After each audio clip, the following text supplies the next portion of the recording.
Video detik-detik 5 anggota KKB serahkan diri ke polisi, langsung cium bendera merah putih.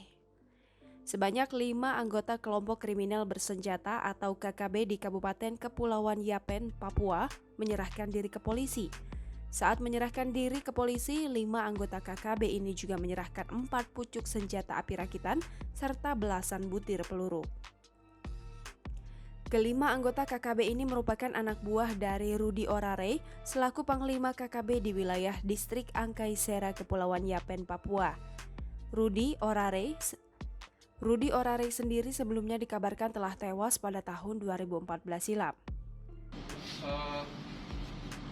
Tinggalkan yang dulu pernah tergabung ya, dengan kelompok-kelompok yang sifatnya mengganggu keamanan ketertiban masyarakat. Kelompok KKB yang memperjuangkan pemisahan diri dari NKRI. Semuanya sudah waktunya untuk ditinggalkan.